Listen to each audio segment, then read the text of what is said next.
மத்தேயு 26ஆம் அதிகாரம். இயேசு இந்த வசனங்களை எல்லாம் சொல்லி முடித்த பின்பு அவர் தம்முடைய சீஷரை நோக்கி, 2 நாளைக்கு பின்பு பஸ்கா பண்டிகை வரும் என்று அறிவீர்கள். அப்பொழுது மனுஷகுமாரன் சிலுவையில் அறையப்படுவதற்கு ஒப்பு கொடுக்கப்படுவார் என்றார். அப்பொழுது பிரதான ஆசாரியரும் வேதபாரகரும் ஜனத்தின் மூப்பரும் காய்பா என்னப்பட்ட பிரதான ஆசாரியனுடைய அரண்மனையிலே கூடி வந்து இயேசுவை தந்திரமாய் பிடித்து கொலை செய்யும்படி ஆலோசனை பண்ணினார்கள். ஆகிலும் ஜனங்களுக்குள்ளே கலகம் உண்டாகாதபடிக்கு பண்டிகையிலே அப்படி செய்யலாகாது என்றார்கள். இயேசு பெத்தானியாவில் குஷ்டரோகியாயிருந்த சீமோன் வீட்டில் இருக்கையில் ஒரு ஸ்திரீ விலையேறப்பெற்ற பரிமள தைலமுள்ள வெள்ளைக்கல் பரணியை கொண்டு வந்து அவர் போஜன பந்தியில் இருக்கும்போது அந்த தைலத்தை அவர் சிரசின் மேல் ஊற்றினாள். அவருடைய சீஷர்கள் அவரை கண்டு விசனமடைந்து, இந்த வீண் செலவு என்னத்திற்கு? இந்த தைலத்தை உயர்ந்த விலைக்கு விட்டு தரித்திரருக்கு கொடுக்கலாமே என்றார்கள். இயேசு அதை அறிந்து அவர்களை நோக்கி, நீங்கள் இந்த ஸ்திரீயை ஏன் தொந்தரவு படுத்துகிறீர்கள்? என்னிடத்தில் நற்கிரியையை செய்திருக்கிறாள். தரித்திரர் எப்போதும் உங்களிடத்தில் இருக்கிறார்கள், நானோ எப்போதும் உங்களிடத்தில் இரேன். இவள் இந்த தைலத்தை என் சரீரத்தின் மேல் ஊற்றினது என்னை அடக்கம் பண்ணுவதற்கு எத்தனமான செய்கையாயிருக்கிறது. இந்த சுவிசேஷம் உலகத்தில் எங்கெங்கு பிரசங்கிக்கப்படுமோ அங்கங்கு இவளை நினைப்பதற்காக இவள் செய்ததும் சொல்லப்படும் என்று மெய்யாகவே உங்களுக்கு சொல்லுகிறேன் என்றார். இப்பொழுது 12 ஒருவனாகிய யூதாஸ் காரியோத் என்பவன் பிரதான ஆசாரியனிடத்திற்கு போய், நான் அவரை உங்களுக்கு காட்டி கொடுக்கிறேன், நீங்கள் எனக்கு என்ன கொடுக்கிறீர்கள் என்றான். அவர்கள் அவனுக்கு 30 வெள்ளிக்காசை கொடுக்க உடன்பட்டார்கள். அது முதல் அவன் அவரை காட்டி கொடுப்பதற்கு சமயம் பார்த்து கொண்டிருந்தான். புளிப்பில்லாத அப்ப பண்டிகையின் முதல் நாளிலே சீஷர்கள் இயேசுவினிடத்தில் வந்து, பஸ்காவை புசிப்பதற்கு நாங்கள் உமக்கு எங்கே ஆயத்தம் பண்ண சித்தமாயிருக்கிறீர் என்று கேட்டார்கள். அதற்கு அவர், நீங்கள் நகரத்திலே இன்னானிடத்திற்கு போய், என் வேலை சமீபமாயிருக்கிறது, உன் வீட்டிலே என் சீஷரோடு கூட பஸ்காவை ஆசரிப்பேன் என்று போதகர் சொல்லுகிறார் என்று அவனுக்கு சொல்லுங்கள் என்றார். இயேசு கற்பித்தபடி சீஷர்கள் போய் பஸ்காவை ஆயத்தம் பண்ணினார்கள். சாயங்காலமான போது 12 கூட அவர் பந்தி இருந்தார். அவர்கள் போஜனம் பண்ணுகையில் அவர், உங்களில் ஒருவன் என்னை காட்டி கொடுப்பான் என்று மெய்யாகவே உங்களுக்கு சொல்லுகிறேன் என்றார். அப்பொழுது அவர்கள் மிகவும் துக்கமடைந்து அவரை நோக்கி, ஆண்டவரே, நானோ என்று ஒவ்வொருவராய் கேட்கத் தொடங்கினார்கள். அவர் பிரதியுத்தரமாக, என்னோடு கூட தாளத்தில் கையிடுகிறவனே என்னை காட்டி கொடுப்பான்.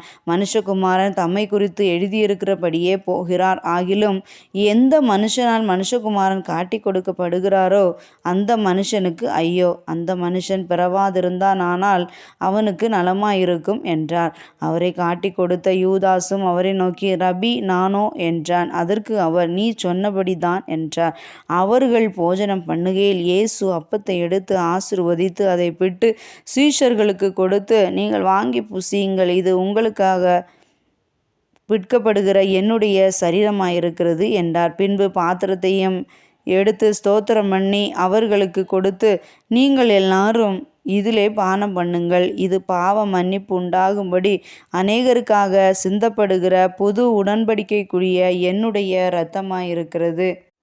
இது முதல் இந்த திராட்சைப்பழ ரசத்தை நவமானதாய் உங்களோடு கூட என் பிதாவின் ராஜ்யத்திலே நான் பானம் பண்ணும் நாள் வரைக்கும் இதை பானம் பண்ணுவதில்லை என்று உங்களுக்கு சொல்லுகிறேன் என்றார்.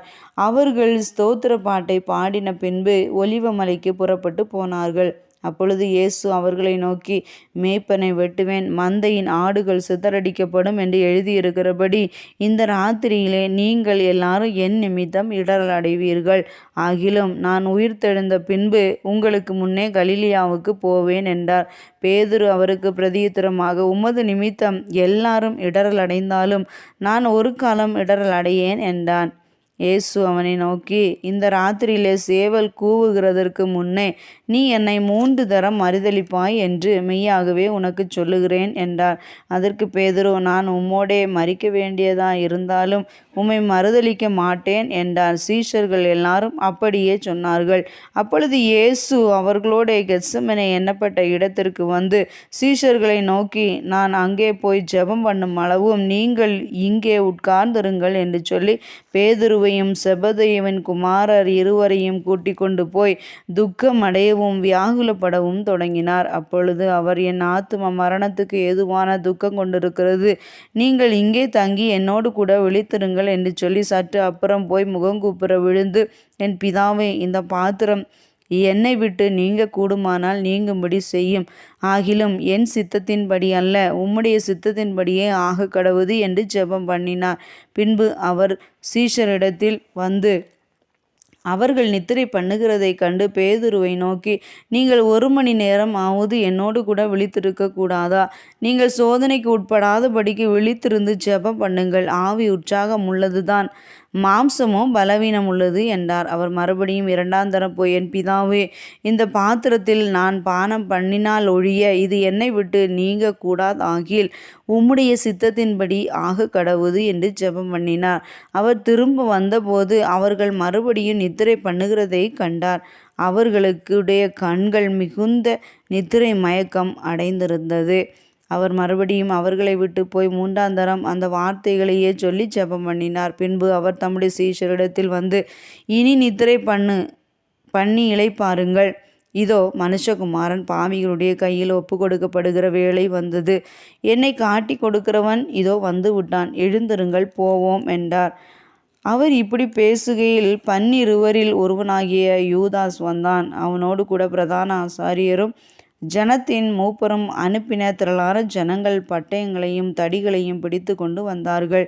அவரை காட்டி கொடுக்கிறவன், நான் எவனை முத்தம் செய்கிறவனோ அவன்தான், அவனை பிடித்து கொள்ளுங்கள் என்று அவர்களுக்கு அடையாளம் சொல்லியிருந்தான். உடனே அவன் இயேசுவினிடத்தில் வந்து, ரபி, வாழ்க என்று சொல்லி அவரை முத்தம் செய்தான்.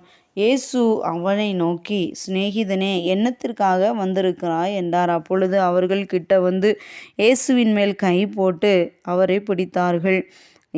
அப்பொழுது இயேசுவோடு இருந்தவர்களில் ஒருவன் கையை நீட்டி தன் பட்டயத்தை உருவி பிரதான ஆசாரியருடைய வேலைக்காரனை காதர வெட்டினான். அப்பொழுது இயேசு அவனை நோக்கி, உன் பட்டயத்தை திரும்ப அதன் உறையிலே போடு. பட்டயத்தை எடுக்கிற யாவரும் பட்டயத்தால் மடிந்து போவார்கள். நான் இப்பொழுது என் பிதாவை வேண்டிக் கொண்டால் அவர் 12 லேகியோனுக்கு அதிகமான தூதரை என்னிடத்தில் அனுப்ப மாட்டாரோ என்று நினைக்கிறாயா? அப்படி செய்வேன், ஆனால் இவ்விதமாய் சம்பவிக்க வேண்டுமென்கிற வேத வாக்கியங்கள் எப்படி நிறைவேறும் என்றார்கள். அந்த வேளையிலே இயேசு ஜனங்களை நோக்கி, கள்ளனை பிடிக்க புறப்படுகிறது போல நீங்கள் பட்டயங்களையும் தடிகளையும் எடுத்துக்கொண்டு என்னை பிடிக்க வந்தீர்கள். நான் தினந்தோறும் உங்கள் நடுவிலே உட்கார்ந்து தேவாலயத்தில் உபதேசம் பண்ணி கொண்டிருந்தேன். அப்பொழுது நீங்கள் என்னை பிடிக்கவில்லையே. ஆகிலும் தீர்க்கதரிசிகள் எழுதியிருக்கிற வசனங்கள் நிறைவேறும்படி இவைகளெல்லாம் சம்பவிக்கிறது என்றார். அப்பொழுது சீஷர்கள் எல்லாம் அவரை விட்டு ஓடிப்போனார்கள். இயேசுவை பிடித்தவர்கள் அவரை பிரதான ஆசாரியனாகிய காய்பாவினிடத்திற்கு கொண்டு போனார்கள். அங்கே வேதபாரகரும் மூப்பரும் கூடி வந்திருந்தார்கள். பேதுரு தூரத்திலே அவருக்கு பின் சென்று பிரதான ஆசாரியனுடைய அரண்மனை வரைக்கும் வந்து உள்ளே பிரவேசித்து முடிவை பார்க்கும்படி சேவகரோடே உட்கார்ந்திருந்தான். பிரதான ஆசாரியரும் மூப்பரும் சங்கத்தார் யாவரும் இயேசுவை கொலை செய்யும்படி அவருக்கு விரோதமாய் பொய்சாட்சி தேடினார்கள். ஒருவரும் அகப்படவில்லை. அநேகர் வந்து பொய்சாட்சி சொல்லியும் அவர்கள் சாட்சி ஒவ்வவில்லை. கடைசியிலே 2 பொய்சாட்சிகள் வந்து, தேவனுடைய ஆலயத்தை இடித்து போடவும் 3 நாளைக்குள்ளே அதை கட்டவும் என்னாலே ஆகும் என்று இவன் சொன்னான் என்றார்கள். அப்பொழுது பிரதான ஆசாரியன் எழுந்திருந்து இவரை நோக்கி, இவர்கள் உனக்கு விரோதமாய் சாட்சி சொல்லுகிறதை குறித்து நீ ஒன்றும் சொல்லுகிறதில்லையா என்றான். இயேசுவோ பேசாமல் இருந்தார். அப்பொழுது பிரதான ஆசாரியன் அவரை நோக்கி, நீ தேவனுடைய குமாரனாகிய கிறிஸ்துதானா? அதை எங்களுக்கு சொல்லும்படி ஜீவனுள்ளோர் தேவன் பேரில் உன்னை ஆணையிட்டு கேட்கிறேன் என்றான். அதற்கு இயேசு, நீர் சொன்னபடிதான். அன்றியும் மனுஷகுமாரன் சர்வ வல்லவருடைய வலது பாரிசத்தில் வீற்றிருப்பதையும் வானத்தின் மேகங்கள் மேல் வருவதையும் இது முதல் காண்பீர்கள் என்று உங்களுக்கு சொல்லுகிறேன் என்றார். அப்பொழுது பிரதான ஆசாரியன் தன் வஸ்திரங்களை கிழித்து கொண்டு, இவன் தேவதூஷணம் சொன்னான். இனி சாட்சிகள் நமக்கு வேண்டியதென்ன? இதோ இந்த தூஷணத்தை இப்பொழுது கேட்டீர்களே, உங்களுக்கு என்னமாய் தோன்றுகிறது என்று கேட்டான். அதற்கு அவர்கள், மரணத்திற்கு பாத்திரனாய் இருக்கிறான் என்றார்கள். அப்பொழுது அவருடைய முகத்தில் துப்பி அவரை குட்டினார்கள். சிலர் அவரை கன்னத்தில் அறைந்து, கிறிஸ்துவே, உம்மை அடித்தவன் யார்? அதை ஞான திருஷ்டியினால் எங்களுக்குச் சொல்லும் என்றார்கள். அத்தருணத்தில் பேதுரு வெளியே வந்து அரண்மனை முற்றத்தில் உட்கார்ந்திருந்தான். அப்பொழுது வேலைக்காரி ஒருத்தி அவனிடத்தில் வந்து, நீயும் கலிலேயனாகிய இயேசுவோடு கூட இருந்தாய் என்றாள். அதற்கு அவன், நீ சொல்லுகிறது எனக்கு தெரியாது என்று எல்லாருக்கும் முன்பாக மறுதலித்தான். அவன் வாசல் மண்டபத்திற்கு போன பொழுது வேறொருத்தி அவனைக் கண்டு, இவனும் நசரேயனாகிய இயேசுவோடு கூட இருந்தான் என்று அங்கே இருந்தவர்களுக்குச் சொன்னாள். அவனோ, அந்த மனுஷனை நான் அறியேன் என்று ஆணையிட்டு மறுபடியும் மறுதலித்தான். சற்று நேரத்துக்கு பின்பு அங்கே நின்றவர்கள் பேதுருவினிடத்தில் வந்து, மெய்யாகவே நீயும் அவர்களில் ஒருவன், உன் பேச்சு உன்னை வெளிப்படுத்துகிறது என்றார்கள். அப்பொழுது அவன் அந்த மனுஷனை அறியேன் என்று சொல்லி சபிக்கவும் சத்தியம் பண்ணவும் தொடங்கினான். உடனே சேவல் கூவிற்று. அப்பொழுது பேதுரு சேவல் கூவுகிறதற்கு முன்னே, நீ என்னை 3 தரம் மறுதலிப்பாய் என்று இயேசு தன்னிடத்தில் சொன்ன வசனத்தை நினைத்து கொண்டு வெளியே போய் மனங்கசந்து அழுதான்.